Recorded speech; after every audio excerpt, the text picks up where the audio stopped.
Leo tarehe 7 ya mwezi wa 11 2025 tumekutana na wadau wa mafuta katika mkoa wetu wa Dar es Salaam ambao wanauza mafuta kwa mfumo wa makampuni ya uagizaji na makampuni kuwa wamiliki wa vituo, lakini makampuni kuwa waagizaji na makampuni kupangisha vituo, lakini dila kuwa mwenye kituo na dila kuwa mwendeshaji wa biashara. Kwa tumekutana pia na makundi ya aina hiyo kama makundi ya aina 3. Kikubwa ambacho tumezungumzia ni kuhusiana na masuala ya usalama kwa ujumla wa sekta ya mafuta ama biashara hiyo kwa ujumla, kutoka mkoa wetu wa Dar es Salaam kwenda mikoa mingine, lakini ndani pia mkoa wetu wa Dar es Salaam. Kikubwa tumewaashua kwamba serikali iko bega kwa bega na wao katika nyakati hizi zote kuhakikisha kwamba tuna provide ulinzi wa kutosha katika mazingira yao ili biashara hizo ziendelee kuwa salama nyakati zote. Lakini pamoja na hayo kumekuwa pia kuna role yao kubwa ni kuhakikisha na wao wanakuwa pia na elimu kubwa ya uuzaji wa biashara hiyo, na hasa kupitia uuzaji wa mifumo ya vidumu vya mafuta. Nafahamu kwamba kuna wenzetu ambao wanafanya kazi kwenye boats za uvuvi. Boats hizi haziwezi kufika kwenye kituo cha mafuta. Nafahamu kwamba pia kuna minara ya simu inahitaji pia mafuta na minara hiyo haiwezi kwenda kwenye kituo cha mafuta. Sasa kuna utaratibu maalum ambao wenzetu wa EWURA wanausisitiza kuhakikisha kwamba mfumo wa uuzaji wa mafuta huo unakuwa katika hali ambayo iko salama. Pamoja na haya ni kwamba baadhi ya vituo ambavyo vimechomwa moto na kupata madhara ni vile ambavyo vilikuwa vikihusishwa pia na baadhi ya wanasiasa hapa nchini. Na pengine nitoe rai kwa vijana wote kwamba jambo hili si jema hata kidogo, na nisisitize kwamba mkoa wetu wa Dar es Salaam, kama ambavyo nimekuwa nikisema tangu awali, mkoa huu ni mkoa muhimu sana. Kamwe tusije tukajiangalia sisi wenyewe. Tambueni kwamba sisi tunahudumia nchi zisizo na bandari na ambazo hazikutamani kuwa hivyo zilivyo. Yaani ni kama hapa Dar es Salaam kule Kigamboni anapotaka kuja upande wa pili ana option mbili. Moja, anapaswa kupanda boti. Hajatamani yeye kupanda boti. Ni kwa sababu ya namna Kigamboni jinsi ilivyo. Kwa jambo la kwanza tufahamu sisi wa Dar es Salaam, Dar es Salaam inahudumia wenzetu wa nchi zingine. Lakini namba 2, tufahamu kwamba tunapozidi kupaharibu Dar es Salaam ndio pamebeba miundombinu mikubwa yenye nafasi kubwa sana, yenye mchango mkubwa katika uchumi wa taifa letu. Kwa mfano, wakati wa production hizi ilisikika kwamba wanatamani sana wahalifu hao wangechoma mitambo ya TANESCO. Ndugu zangu waandishi wa habari, tuna Kinyerezi 1, tuna Kinyerezi 2, tuna Ubungo 1, tuna Ubungo 2, tuna Ubungo 3 na tuna Tegeta. Hizi gas plants kwa pamoja zinafanya production ya megawati 952. Na production ya megawati 952, mtakumbuka kwamba sisi pia Dar es Salaam ndio center kubwa ya upelekaji wa umeme Zanzibar. Maana yake ni kwamba tukibaki giza tumeisababishia Zanzibar pia kuwa giza.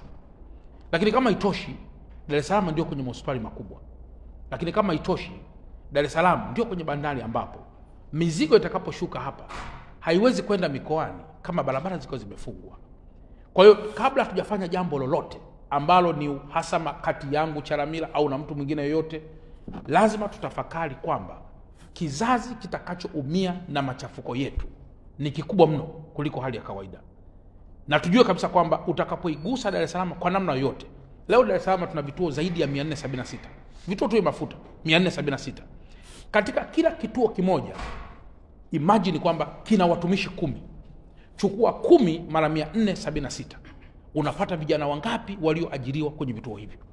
Na ambavyo kwa mfano vituo vya mafuta vilivyounguzwa, let's say vya Lake Oil, unadhani watumishi wangapi, vijana wenzetu na kina mama wenzetu wanaolisha familia zao kwa kutumia vituo hivyo leo watakuwa wamekosa ajira?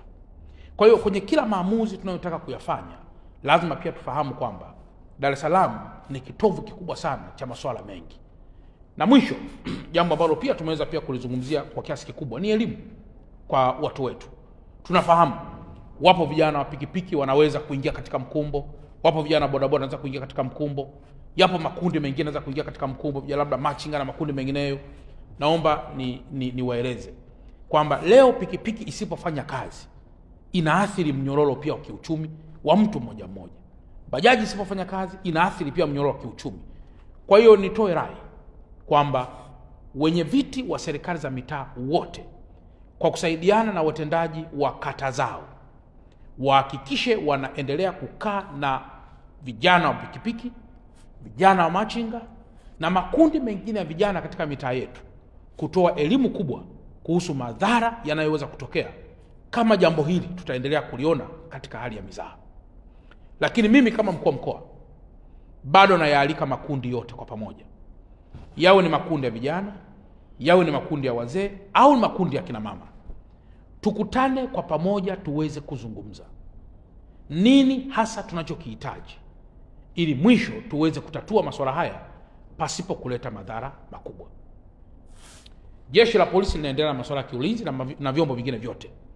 Tunaendelea na masuala ya kiulinzi na usalama katika mkoa wetu. Lakini hata sisi hatutamani hata kidogo kuona kuna kupoteza mtu hata mmoja au kumpata madhara ya aina yoyote. Hii inategemeana sana na masuala ya uelewa wa kila mmoja kuhusu role yake ya kulinda amani katika mkoa wetu. Kwa hiyo nihitimishe tu kwa kusema kwamba leo ni mwanzo wa kukutana na kundi moja, na ambalo ni maelekezo pia ya Mheshimiwa Rais na Amiri Jeshi Mkuu kuendelea kukutana na makundi haya nyakati hizi za uponyaji. Huu ni wakati wa healing, ni wakati wa uponyaji. Kila mmoja azungumze, tuweke mezani masuala yale yanayopaswa kutekelezwa yatekelezwe, na yale ambayo yatahitaji mchakato wa kisheria tutayaweka katika meza kuu ili yaweze nayo kuanza kufanywa kazi. Lakini mwisho Tanzania iwe ni moja isiyogawika, na watu tuwe wamoja tusiogawika, na utamaduni uwe mmoja usiogawika, na huluka iwe ni moja isiyogawika, na itikadi iwe moja isiyogawika.